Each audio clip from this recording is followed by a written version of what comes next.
नमस्कार मित्रांनो, आज आपण बघणार आहोत सांख्य दर्शन. आता सांख्य दर्शन बद्दल जर बोलायचं झालं, तर सांख्य हे नाव का पडलं? तर गेस करा तुम्ही का पडलं असेल? कारण की त्यांनी जी सृष्टी उत्पत्तीची गणना आहे, ती आपली संख्येमध्ये केलेली आहे.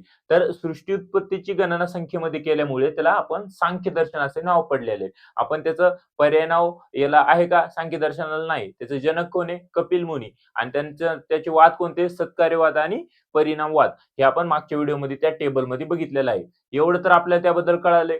आता आपण बघायचंय की सांख्य दर्शन म्हणजे काय? सांख्य दर्शनाचं प्रयोजन काय असेल? त्याची गुरु-शिष्य परंपरा काय आहे? त्यानंतर त्याची जी सृष्टी उत्पत्तीची मूलभूत तत्वे सांगितलीत. तर ही तत्वे काय सांगितलीत? कोणती आहेत? हे आपल्याला सगळं बघायचंय. ओके. तर आता सुरुवातीला आपण बघूया की सांख्य दर्शन तर मी सांगितलं तुम्हाला की नाव कशामुळे पडलंय? कारण की त्यांनी सृष्टी उत्पत्तीची जी मूलभूत तत्वे आहेत किंवा मूलभूत घटक आहेत यांची गणना संख्येमध्ये केली. त्यामुळे त्याला आपण सांख्य दर्शन असे म्हणतो. आता याचं प्रयोजन काय आहे? सांख्य दर्शनाचं प्रयोजन काय आहे?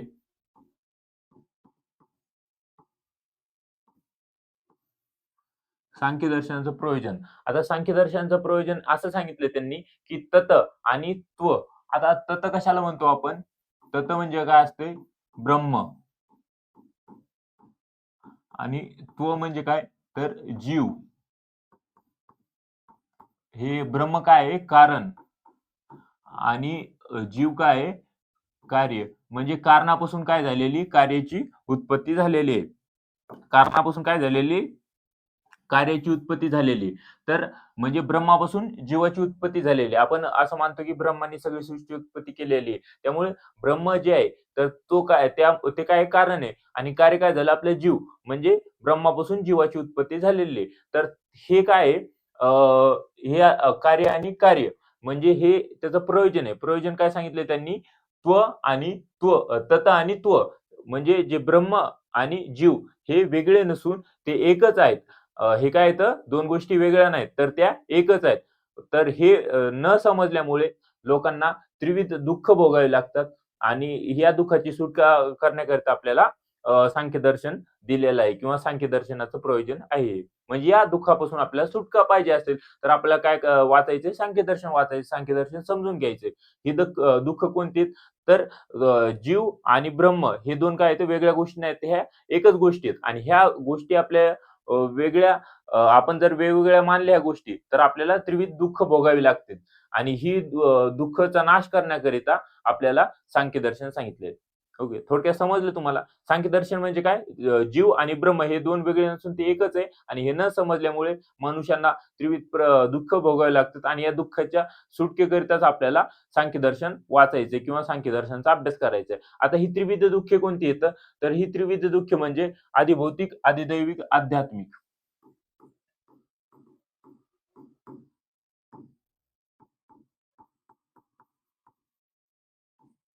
आधिभौतिक,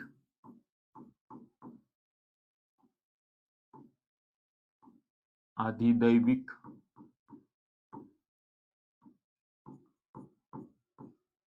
आध्यात्मिक.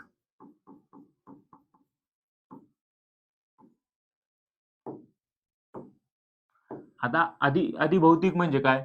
प्राणी असतील, त्यानंतर ऊन, वारा, पाऊस जी बाहेरची एक्सटर्नल गोष्टी येतात. यामुळे जी काय आपल्याला दुःख होतात किंवा यामुळे काय नुकसान होतं आपल्याला, तर ही काय झाली? अधिभौतिक दुःख झाली. त्यानंतर आहे आपलं अधिदैविक दुःख.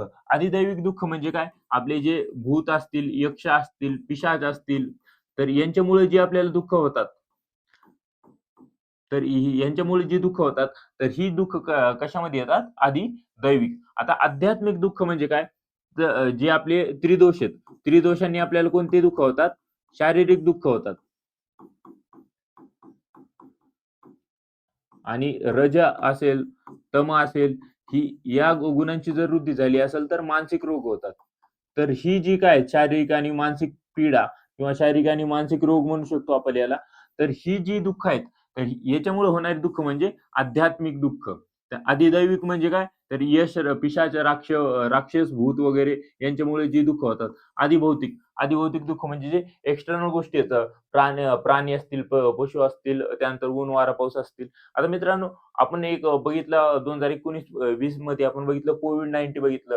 तर ही कोविड-19 कोणती दुःख आहेत? म्हणजे हे कोविड-19 जो रोग आहे, हे जे दुःख झालेलं आहे आपलं, तर हे कोणत्या टाइपमध्ये येईल? तिन्हीपैकी कोणत्या टाइपमध्ये येईल? तर हे येईल अधिभौतिकमध्ये. ऊन, वारा, पाऊस, कृमी. ओके. अशा पद्धतीने ही 3 दुःख आपल्याला सांगितलेले आहेत. आता मित्रांनो आपण बघूया यांनी आपल्याला थोडक्यात गुरु-शिष्य परंपरा सांगितली किंवा यांची शिष्य परंपरा सांगितली. हे काय तुमच्या दृष्टिकोनातून खूप इम्पोर्टंट नाहीये, पण तुम्ही एक वेळ लक्षात घ्या.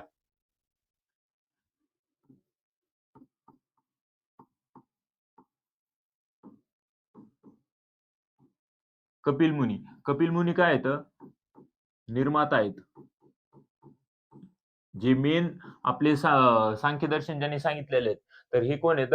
कपिल मुनी आहेत. त्यानंतर जे हे कोणाला सांगितले? हे ग्रहण कोणी केलंय? तर त्यांचं नाव आहे आसुरी गोत्रोत्पन्न पुरुष.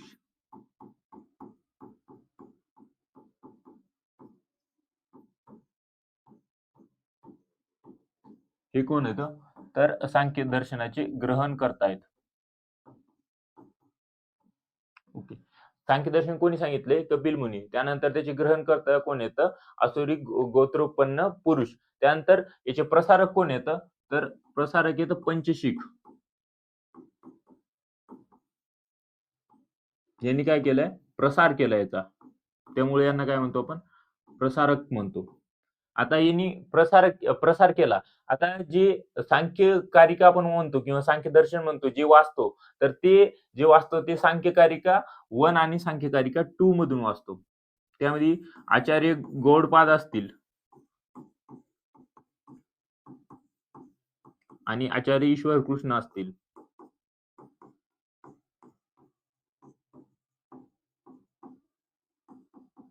यांनी काय केलंय? सांख्यकारिका 1 लिहिली.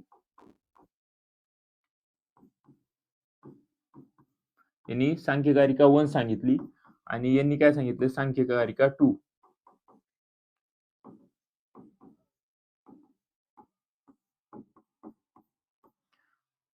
आचार्य गौडपाद आणि आचार्य ईश्वर कृष्ण यांनी सांख्यकारिका 1 सांगितली आणि एकाने सांख्यकारिका 2 सांगितलेली.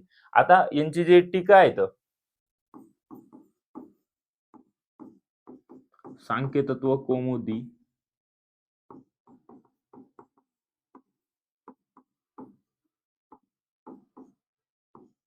यांची टीका कोणती आहे? पहिली सांख्यतत्व कौमुदी, त्यानंतर सांख्यतत्व प्रवचन भाष्य.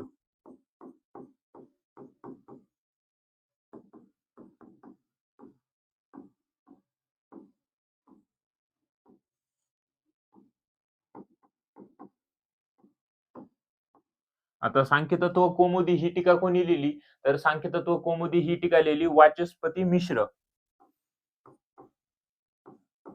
वाचस्पती मिश्र यांनी ही टीका लिहिलेली.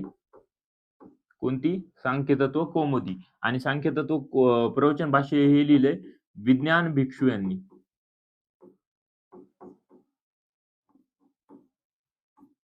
ओके. हे झालं त्याबद्दलची आपली गुरु-शिष्य परंपरा असेल किंवा त्याबद्दलची टीका. आता या सांख्यदर्शनाचं इम्पोर्टंट जे काय आहे, जे कोर आहे, जे हार्ट आहे, ते काय आहे? तर यांनी जी 25 तत्व सांगितलीत, सृष्टी उत्पत्तीची घटकं सांगितली, जी तत्व सांगितली, तर ती आपण बघणार आहोत.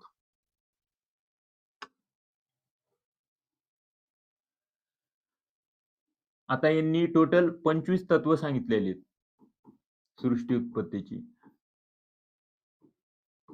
सृष्टी उत्पत्तीची किती तत्व सांगितलेली आहेत? 25 तत्व सांगितली. त्यामध्ये पहिली आहे मूल प्रकृती.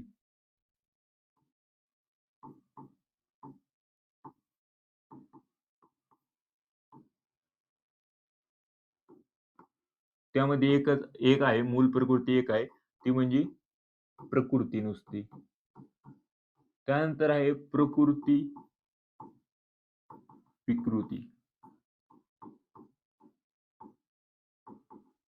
प्रकृती विकृती किती सांगितलेल्या आहेत आपल्याला? तर प्रकृती आणि विकृती 7 सांगितलेल्या. 7 कोणत्या? महत, अहंकार आणि पंचतन्मात्रा.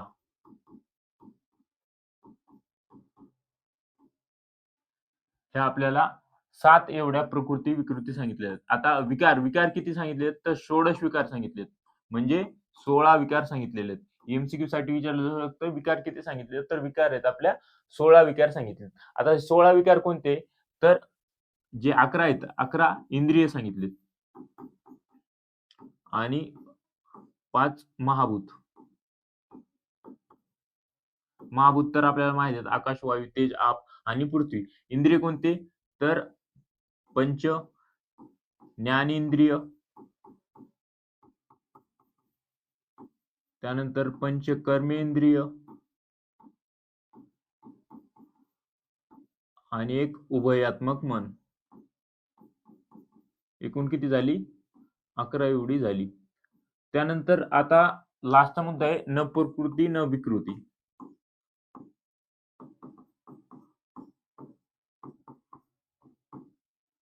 न प्रकृती न विकृती किती आहे? 1. ती म्हणजे कोणती? पुरुष. अशी मिळून आपल्याला किती टोटल एकूण 25 एवढी संख्या सांगितली किंवा 25 तत्व सांगितली. त्यामध्ये पहिले सांगितलं आपल्याला मूल प्रकृती. आता मूल प्रकृती आपल्याला 1 आहे, ती म्हणजे नुसती प्रकृती. त्यानंतर आहे प्रकृती विकृती. आता प्रकृती विकृती किती सांगितले? 7 सांगितले. त्यानंतर त्यांनी 7 कोणते? महत, अहंकार आणि पंचतन्मात्रा, शब्द, स्पर्श, रूप, रस, गंध.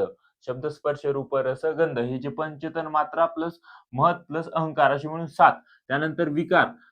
विकार किती सांगितले? 16 विकार म्हणजे 16 विकार सांगितले. त्यामध्ये 11 इंद्रिय आणि पंच महाभूत. 11 इंद्रिय कोणते? पंच ज्ञानेंद्रिय, पंच कर्मेंद्रिय आणि एक उभयात्मक मन. असे म्हणून 11 इंद्रिय आणि पंच महाभूत, आकाश, वायू, तेज, आप आणि पृथ्वी. असे मिळून टोटल 16 विकार सांगितलेत. न प्रकृती न विकृती, एक पुरुष एवढं सांगितले. म्हणजे 1 आणि 7 8 8 आणि 16 24 आणि एक 25. एकूण 25 तत्वे सांगितलेली आहेत.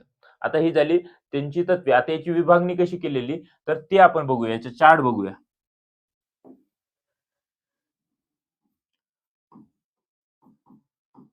प्रकृती प्लस पुरुष मिळून काय तयार होते?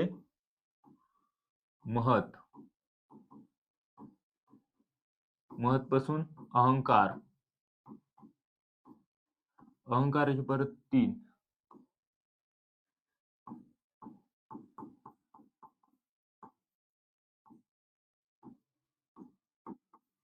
सात्विक, राजसिक आणि तामसिक.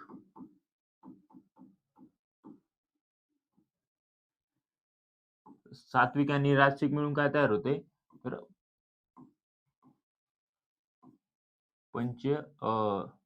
सात्विक आणि राजसिक मिळून काय तयार होते? इंद्रिय. म्हणजे पंच ज्ञानेंद्रिय,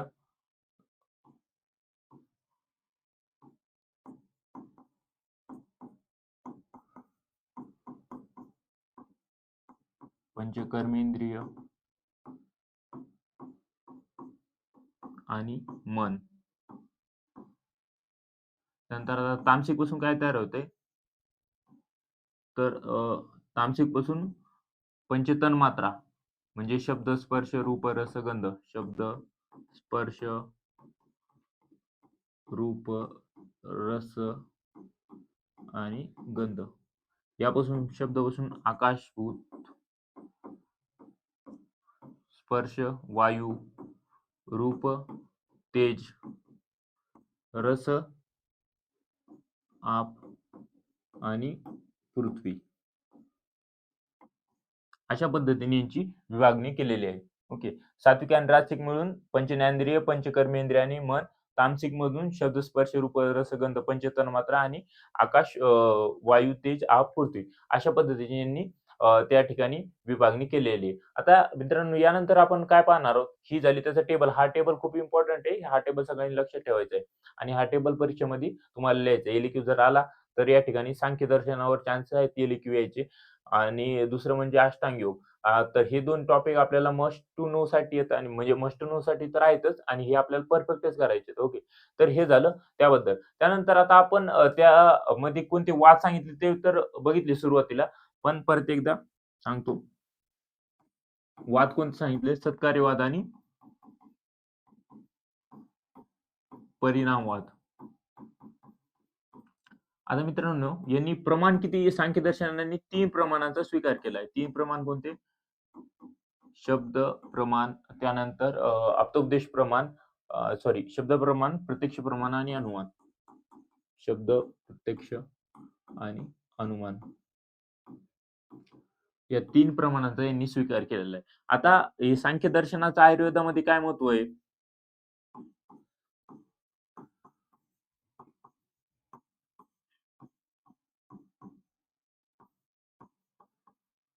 सांख्य दर्शनाचे आयुर्वेदीय महत्व असा आपल्याला पॉइंट टाकायचा आणि या ठिकाणी लिहायचे. आता मित्रांनो, याचं काय महत्व आहे आपल्याला सांख्य दर्शनाचं आयुर्वेदामध्ये? तर सांख्य दर्शनांनी जी प्रमाण सांगितलीत, शब्द प्रमाण, प्रत्यक्ष प्रमाण आणि अनुमान प्रमाण, तर या त्रिविध प्रमाणाचा आयुर्वेदाने स्वीकार केलेला आहे. त्रिविध प्रमाणांचा स्वीकार केलेला आहे.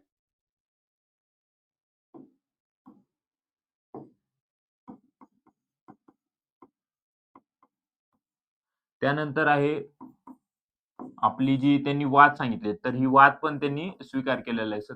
सत्कारी वाद असेल, परिणामवाद असेल आणि आचार्य चरकांनी सांगितलेली, म्हणजे आचार्य चरकांनी जी सांख्य दर्शनांनी 25 तत्वे जी सांगितलीत, तर हे 25 पैकी 24 तत्वांचा स्वीकार केलेला आहे सृष्टी उत्पत्तीच्या.